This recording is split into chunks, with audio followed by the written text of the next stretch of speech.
420 radio.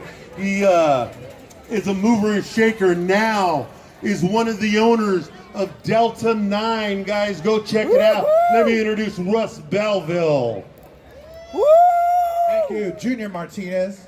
Doing a fantastic MC job. Fantastic. Thank you. My name's Russ Belville, and I'm originally from Idaho. I left Idaho in 2003 because I discovered that you can. There's no guards, there's no gates, you can leave Idaho. I've been a long-time pot smoker since July 4th, 1990, and came out to Oregon, and 14 years ago tomorrow, came to this Pioneer Courthouse Square for the Global Cannabis March. 2005 is when I first met Madeline Martinez and Anna Diaz. Anna had been reading my blog. Madeline asked if I wanted to get involved, and the next thing I knew, I was on this crazy 14-year roller coaster ride with Oregon Normal, National Normal, doing all sorts of stuff, writing for High Times, Huffington Post. And I've been kind of low profile as of late. I've been running Delta 9 House, which is a cannabis-friendly bed and breakfast chain. You get you a place where smoking marijuana in your room isn't just allowed, it's encouraged. Woohoo! We got a place in Southeast Portland. We got 3 cabins in Sumter, Oregon, right next door to a dispensary, right next door to a restaurant. But as of late, I've been politically active back in Idaho because Idaho is surrounded, folks. We've got medical marijuana or legalized marijuana in every state and country that surrounds my home state of Idaho. And that would be fine with me if it was just me. I left Idaho. It didn't fit me. I'd come someplace where it could be legal, where I could be free. But my father can't leave Idaho or won't leave Idaho. My dad is 77 years old. He's a recovered drug and alcohol addict who went back to college and became a drug and alcohol counselor. He suffers from chronic neuropathy. He's got searing pain in his lower extremities and his feet day after day after day. He's taking morphine and OxyContin daily in massive amounts, and it's killing him.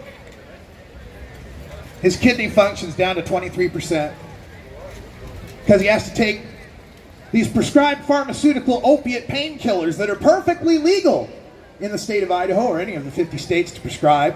Opiate painkillers that we've seen lead to an incredible surge in opiate overdose deaths over the past 10 years or so. And I'm like, Dad, just move, man. Just, you can move 35 miles over a state line and be perfectly legal to use cannabis as medicine. Get off these opioids. And he didn't believe in the medical cannabis as much as I did until finally I got him to try some. I think it was a salve, CBD THC salve, and he was able to sleep, and he didn't have to take his extra pills that night. And like, Dad, just move.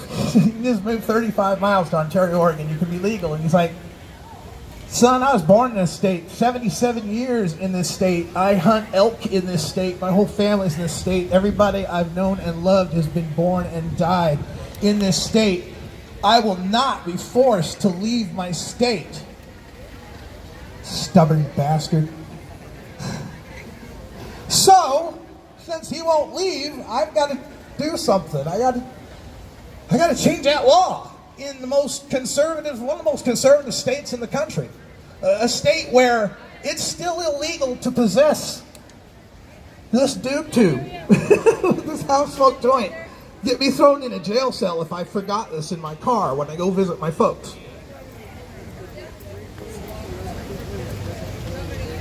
So we are over there trying to change that law. He's the chief petitioner for the Idaho Medical Marijuana Act. I went over there recently for the 420 event in Boise because, if you want to be someplace and party for 420, Boise, Idaho, that's the place to go. I got on the radio station. I was on the KIDO radio station debating this, or talking with this Fox conservative type radio host, and one of the complaints they had was, well, you go to Portland, you go to Denver, you go to San Francisco, you smell weed everywhere. You can smell weed. You don't want to have to smell weed. Like, well, I guess that's a concern. I suppose my dad should die from opiate poisoning so that you don't have to smell weed. I've stood up here and talked many times. I've said many things. I've quoted many stats. I'm kind of known for that. But in the 14 years that I've done this, this is like where it's really hit home how absurd and cruel this is.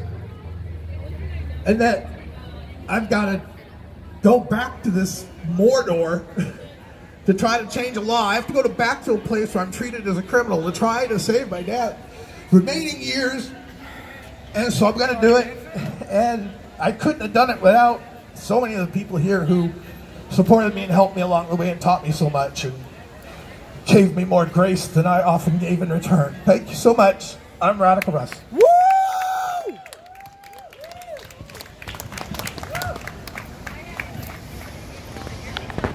Hey guys, Russ Belville.